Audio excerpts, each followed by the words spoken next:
Hello friends, अस्सलाम वालेकुम। कैसे हैं आप लोग? उम्मीद है सब ठीक होंगे। और आज मैं लेके आई हूँ बहुत ही मज़ेदार क्रिस्पी बेकरी से ज़्यादा मज़ेदार बनने वाली रेसिपी है। ये पेटीज़ हैं आलू के और इतने आसान तरीके से बनेंगे और इतने खस्ता बनेंगे। ना ही इसके लिए आपको पफ पेस्ट्री की ज़रूरत है और ना ही ओवन की ज़रूरत है। और मज़ेदार से ये पेटीज़ आप आसानी से घर पर तैयार कर सकते हैं।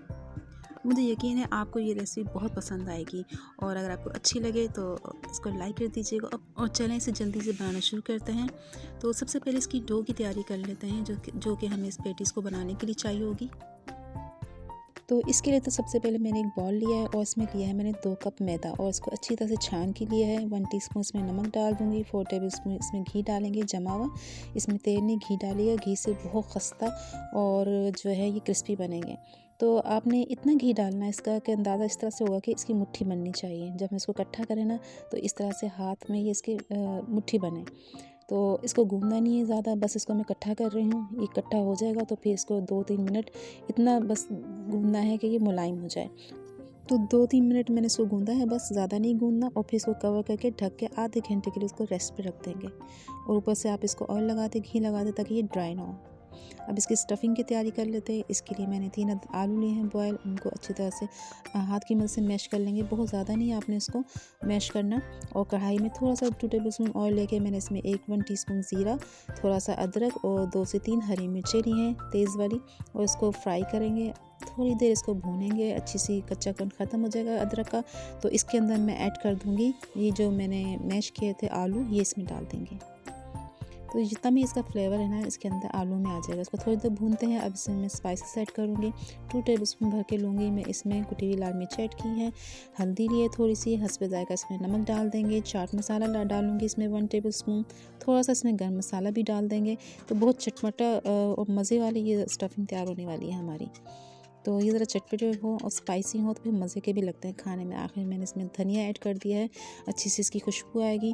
और ये हमारे आलू की स्टफ़िंग तैयार है तो इसको एक साइड पे रख देते हैं। अब यहाँ पे मैं एक घोल बना रही हूँ। ये है मैंने कॉर्नफ्लोर लिया है, 3 टेबलस्पून भर के लिया है और इसके अंदर मैं इतना घी डालूँगी कि ये अच्छा से एक पेस्ट बन जाए। ये जो है पेटीज़ को खस्ता बनाएगा, क्रिस्पी बनाएगा और जब हम इसको फ्राई करेंगे ना तो इसकी लेयर्स खुलेंगी। तो ये पेस्ट रेडी हो गया, इसको मैं एक तरफ रख देती हूँ। अब ये जो आटा लिया था ना इसको मैं थोड़ी देर हाथों से इस तरह से मसल के स्मूथ कर लूँगी और फिर इसको बेलूँगी ताकि ये इक्वल एक सारी जगह से हो जाए ताकि फिर हम इसको बराबर हिस्सों में कट कर सकें। तो इस तरह से इसको मैं बराबर हिस्सों में काट लूँगी और तकरीबन ये इसके बन गए हैं 5 बॉल बन गई हैं। इसको मैं अलग रख देती हूँ एक तरफ ढक के। अब इसका मैंने एक पेड़ा लिया है, इसको हम बेलेंगे। तो आपने ये देखना है कि मैंने इसको कैसे बेला है। इसको रोटी की तरह बिल्कुल गोल नहीं करना, बल्कि हमने इसको ओवल शेप देनी है लंबाई में। थोड़ी सी चौड़ाई रखेंगे और ज़्यादा इसको लंबाई में बेलेंगे। ये देखें इस तरह से। अब ये जो पेस्ट बनाया था ना ये इसको ऊपर अच्छी तरह से आपने पेस्ट करना है क्योंकि इसी से ये खस्ता और क्रिस्पी बनेंगे। कोई जगह रह जानी नहीं चाहिए। अच्छी तरह इसको लगा लेंगे, हाथों की मदद से लगा लें, चम्मच से लगा लें और उसके बाद इसको यहाँ से इस तरह से टाइट करते हुए रोल करना शुरू करेंगे। ये लूज़ नहीं होना चाहिए रोल और इसको आप इस तरह से टाइट करके रोल कर लें। तो ये इसको मैं स्मूथ कर लूँगी अब ये जो रोल बनाया है इसको दोबारा बेलना है इसी तरह से पतला लंबा।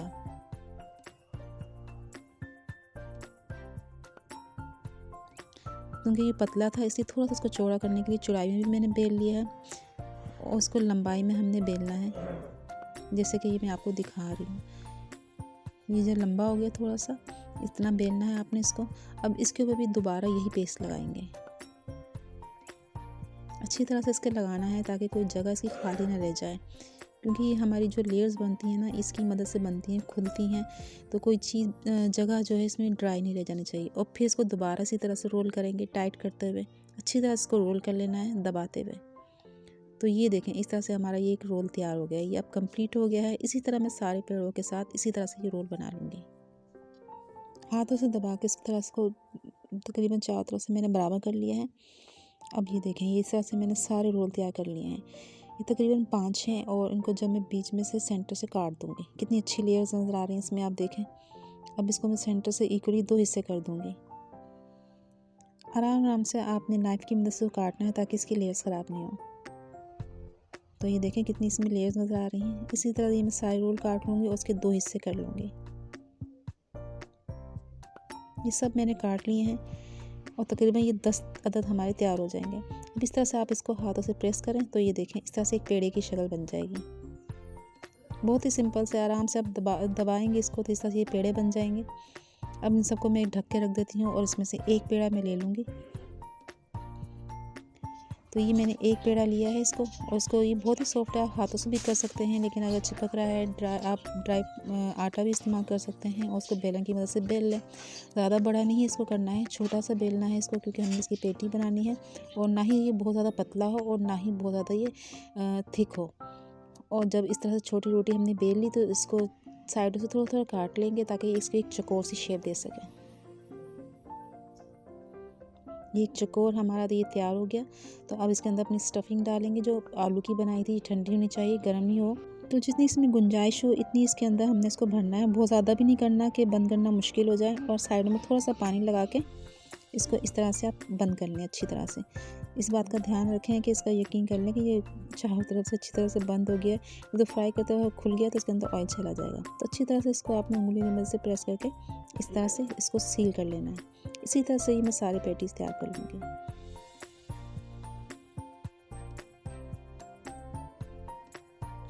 अब मैंने कढ़ाई में जो है इसको ऑयल गर्म होने के लिए रख दिया था। ऑयल बहुत ज़्यादा तेज़ गर्म नहीं होना चाहिए। आपने देखा जब मैंने डाला है तो हल्के हल्के बबल्स आना शुरू हुए, क्योंकि अगर आप फ़ौरन इसके अंदर तेज़ ऑयल में डाल देंगे, बहुत ज़्यादा गर्म ऑयल में डालेंगे तो ऊपर कलर आ जाएगा और अंदर से लेयर्स नहीं बनेंगी, ना ही खुलेंगी वो ये कच्चा रह जाएगा।